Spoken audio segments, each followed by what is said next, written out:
G'day jabronis, it is the Verd back with you again. I'm just kind of here to give you a much needed update video on what's been happening last couple of weeks with me, why my uploads haven't been, consistent, all that jazz. I'm just gonna tell you all about it, guys. So in order for that to happen, you're gonna need to strap yourselves in because this is gonna be a long one. So first and foremost thing I want to cross off is obviously the PMC. It's actually the only league that I'm currently doing battling in. And I was in the semi-final of this against Lucky of Dallas Manetrix. Unfortunately, guys, we ended up losing 3-0 to Lucky, and it was really frustrating at the time. Don't get me wrong, Lucky did very well, and some would say he deserved to win. I don't feel that's really what it's about. It's not about deserving to win. It's more just on the day, he made the right decisions at the right time, and he got rewarded. That's how I see it. That's how most battles go. What made me upset, guys, was because literally one turn of the entire battle changed it. For the first, 10 turns of this battle, I was in control. My Embor had taken out his Gorgeist, his Mega Manetric, and had also taken out his Crocodile. Had 3 kills, and then ended up killing itself.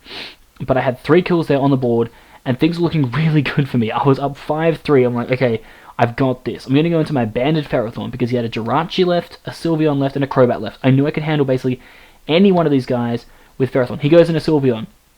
Now, I had prepped, and I had talked to people, and I said, you know what, I think he's going to bring a substitute Sylveon, because last time we battled, his Sylveon got destroyed by Mirror Coat a la Momola. And I had teched on Waterfall, and I hadn't actually calced properly, and so my Waterfall didn't actually break the sub because he ran fully defensive. But the dumbest thing about it, guys, really, looking back on it now, was that I knew, I had predicted even before the battle, he was probably going to bring sub Sylveon, which meant that it wasn't really that big of a threat to Ferrothorn, because without the choice specs, he could not kill Ferrothorn with the HP Fire. As it turns out, he didn't even have HP Fire. His one attacking move was Quick Attack. Don't know why. I really don't know why, but it was. And because of this, my Banded Ferrothorn, I just had one turn where I let the nerves get the best of me, which, we've all been there. We've all made that one play, and I just had to switch out, and it cost me big time. He seized the momentum, went into his Jirachi, and Jirachi picked up a late 5 clean kills to take out the rest of my team, and I was pretty upset, guys. I'm not going to lie, it was pretty darn upsetting, the result of that battle. I felt really, really annoyed that I'd come from being 2-2 to start this season, knowing that, the battle against J-Spec, I was going to have to do something good, and I went from that battle and won my next 6 matches in a row with a plus 27 differential in the season. I'd done so well, and to let it all slip with that one bad play where I could have just stayed in with Ferro and gone for Banded Gyro, because it would have done a lot of damage to Jirachi. I had switch-ins for Jirachi. It was just, at the time, it was very, very frustrating for me. I didn't really know how to do it. I also made a really bad play as well, guys. I switched in, I think, Aloe Momola at one stage, and I should have switched it out again to something else, so it could have come back in, taken any hit from Jirachi, and then killed it with Mirror Coat. That was, again, just bad play by me. I forgot that my Assault Vest got knocked off early. But anyway, I'm not the kind of guy to get salty about a battle. At the end of the day, I just made a bad play. It happens. And I'm still stoked. I made semi-finals, for God's sake. In my last 2 leagues that I've been in, that I've done a full season of, I finished the champion and a semi-finalist, so I can't really be too mad about that.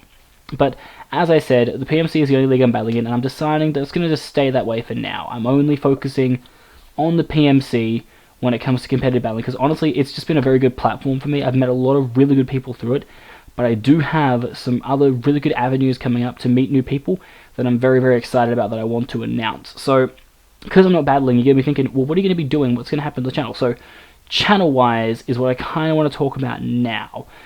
There's stuff personally that I can talk about too, but I kind of just want to focus on the channel because you guys want to know what you're going to see.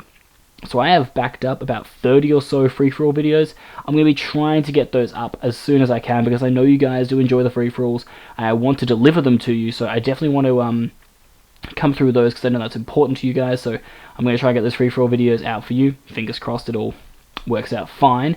Then after that, I'm also doing a lot of Let's Play. So coming up, actually, you will see this video come up after you see this video that I'm posting. I have started a red and blue versus with my good Australian friend Sharpino from the PMC. Soon, on the works, guys, I have a Pokemon White Nuzlocke that I'm doing by myself, and I also have a Pokemon Heart Gold and Soul Silver Soul Link coming up with a special guest that you guys don't know about just yet, but you'll find out more about that later on. So I have those 3 Let's Plays coming up on my channel. I'm also going to be starting to do a few cool Showdown specials, just some cool stuff with Showdown. I'm a big fan of like Battle Factory and all this other stuff, so I'm going to try and get people in on that.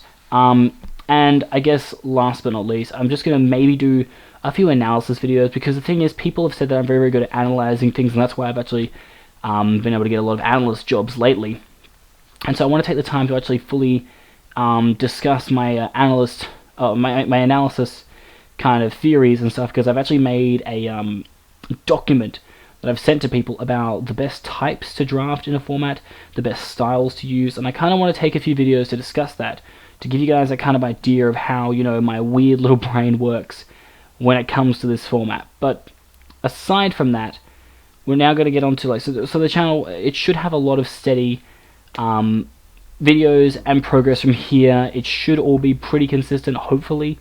Time will tell. I'm pretty sure it'll be fine, but we'll have to wait and see. Anyway, from there, I want to get to the next big point, and this isn't really due to my channel. This is more to do with me personally, and one of the reasons why maybe I won't be uploading on my channel as much, but you might see me on other channels. This is important for you guys to know. So, as I said, my analyst skills have been picked up by a lot of different leagues, and I've actually been picked up by 4 leagues for the time that I am out of the PMC. So I am going to be an analyst for the PMC D-League. I will be basically focusing on the top plays of every week, so basically looking at the top 5 plays of every week, which one, you know, worked out the best. I will then also be doing basically what's called the Dugo Stars and the Dugo Duds. It's basically just the Victory Stars. It's basically a series where I'm going to look at the 3 best performing Pokemon of the week and the 3 worst performing Pokemon of the week, and just kind of analyzing why they were good or why they were bad in that sense. So that's one thing. Secondly, I'm also being picked up by the WPF, the World Pokemon Federation, basically just to do their top players. It's just a small little gig, that one. It's more just, you know, I was happy to help out, so I'm just going to be looking at their top players and just ranking them. Easy peasy, no worries about that one. As I said, all these channels will be in the description, by the way. Next up, one of the bigger ones is when it comes to the UBC. Now, if you guys don't know the UBC, it's the United Battle Collective Championship? United Battle Championship. Yeah, think so. And basically, when it comes to that one, I am taking a huge role in that. I am the chief analyst of that league. Now, this is a league, of course, that I was Season 1 champion of, and then I left in Season 2. Basically, my role is going to be power rankings and some other stuff, but I'm going to be like having a role in a lot of the stuff that happens on that channel, so definitely go check that one out. It's kind of, the league is kind of getting some growth to it. It is alright. It's getting there, but the big one, guys, and this is the big one that I want to announce with you guys. I have been picked up to become, I don't know if it's a chief analyst, but a very major analyst role for the NPL. Now, if you guys don't know what the NPL is, this is the National Pokeball League. Now, this league is very, very prestigious. It is run by Jolt, also known as Token Minorities, otherwise known as the person who ran a little thing called March Madness, which had people like Sceptile MC, Shardy, Fizz, Lars, I think was in it. A lot of big people, and it is very much correlated with the GBA. A lot of analysts from the GBA are in this league, a lot of Jenners for the GBA are in this league, and so it is an incredibly good stepping stone for me going forward. So if I can do a really good job, I am actually on power rankings for the NPL with Bob, otherwise known as Call Me 911, otherwise known as the guy that in March Madness beat Chimpact. So let's just keep this in mind. So I feel very, very honored and blessed to be given this opportunity. I definitely want to make the most of it. They were very impressed with my analyzing skills, so I want to prove that I can be a very, very good analyst this season. So I'm excited for the opportunities that are going to come my way. But that's basically it for this update video, guys. Like I said, there's a lot of stuff to go over.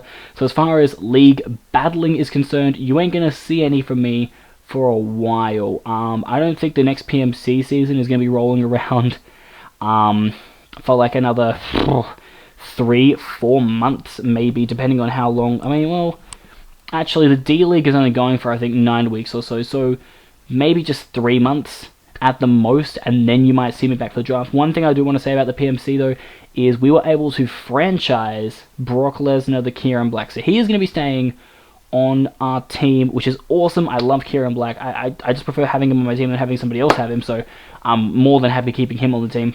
But you won't be seeing too many of the competitive battles anymore. You might be seeing some competitive battles when it comes to Showdown, more fun stuff when it comes to other Showdown stuff and free-for-alls. The LPs will be coming, and hopefully you guys will enjoy those. The analyst videos will be coming, and as I said, check out the 4 channels that I mentioned, because you need to check those bad boys out if you want to see me doing my analyst thing. Also, I will drop my Twitter in the description if you want to tweet at me anything maybe you'd like to see me analyze for, or you know, if you're keen to actually do a Showdown session, a podcast, any cool shit like that with me, I am more than happy to have you come along and have a good old-fashioned chat with me. I'm more than happy to discuss some cool topics.